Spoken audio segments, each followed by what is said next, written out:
ಈ ಪವಿತ್ರವಾದ ದಿನ ಅನ್ನೊಂದು ರಾಜ್ಯದ ಮುಖ್ಯಮಂತ್ರಿಯಾಗಿ ನಾಡಿನ ಜನರನ್ನು ಉದ್ದೇಶಿಸಿ ಮಾಡುವ ನನ್ನ ಪೂರ್ವ ಜನ್ಮದ ಪುಣ್ಯ ಅಂತ ಹೇಳಿ ನಾನು ಭಾವಿಸಿಕೊಂಡಿದ್ದೇನೆ. ನಮ್ಮ ದೇಶದ ಸ್ವಾತಂತ್ರ್ಯದ 80ನೇ ವರ್ಷಕ್ಕೆ ನಾವೆಲ್ಲ ಕಾಲಿಟ್ಟಿದ್ದೇವೆ.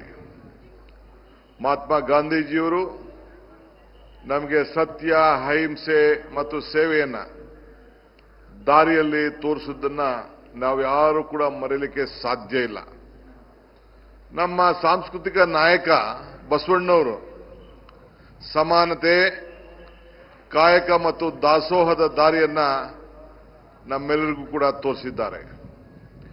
ಸಮಾಜದ ಪ್ರತಿಯೊಬ್ಬ ವ್ಯಕ್ತಿಯ ಬದುಕು ಚೆನ್ನಾಗಿದ್ರೆ ಮಾತ್ರ ಸಮಾಜ ಚೆನ್ನಾಗಿರುತ್ತದೆ. ಇದೇ ಬಸವಾದಿ ಶರಣರ ಆಶಯ ಕೂಡ ಆಗಿತ್ತು. ರಾಜ್ಯದ ಬೆಳವಣಿಗೆ ಮತ್ತು ಭಾರತದ ಬೆಳವಣಿಗೆ ಒಂದಕ್ಕೊಂದು ಪೂರಕವಾಗಿ ಭಾರತದ ದೇಗಲಾದರೆ ರಾಜ್ಯಗಳ ದೇಗಲುಗಳು ಒಂದು ಕಂಬವಾಗಿ ಇವತ್ತು ಉಳ್ಕೊಳ್ತಾ ಇದೆ. ಹೀಗಾಗಿ ದೇಗಲು ಮತ್ತು ಕಂಬಗಳ ಸಂಬಂಧ ಇನ್ನಷ್ಟು ಗಟ್ಟಿಯಾಗಿ ಬೇಕು ಎಂಬುದು ನಮ್ಮೆಲ್ಲರ ನಿಲುವು ಕೂಡ. ನಾನು ಮುಖ್ಯಮಂತ್ರಿ ಆದ ಬಳಿಕ ನಮ್ಮ ಸರ್ಕಾರ ಇದೇ ಆಶಯದಂತೆ ಹಲವು ಯೋಜನೆಗಳನ್ನು ಈಗಾಗಲೇ ನಾವು ಕೈಗೊಂಡಿದ್ದೇವೆ.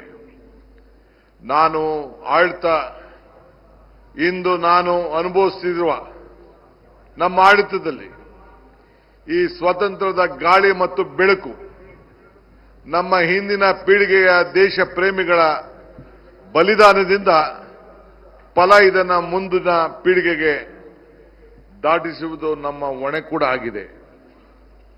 ಗುಲಾಮಗಿರಿಯ ಸಂಕೋಲೆಗಳಿಂದ ದೇಶದ ಮುಕ್ತಿಗೊಳಿಸಿದ ಮಹಾತ್ಮ ಗಾಂಧೀಜಿಯವರು, ಪಂಡಿತ್ ಜವಾಹರ್ಲಾಲ್ ನೆಹರೂರವರು, ಸರ್ದಾರ್ ವಲ್ಲಭಾಯ್ ಪಟೇಲ್ ರವರು, ಮೌಲಾನಾ ಆಜಾದ್ ರವರು, ಸರೋಜಿನಿ ನಾಯ್ಡುರವರು, ಭಗತ್ ಸಿಂಗ್ ರವರು, ಅಶ್ಫಾಕುಲ್ಲಾ ಖಾನ್ ರವರು, ಸುಭಾಷ್ ಚಂದ್ರ ಬೋಸ್ ರವರು, ಇಂಥ ನೂರಾರು ನಾಯಕರು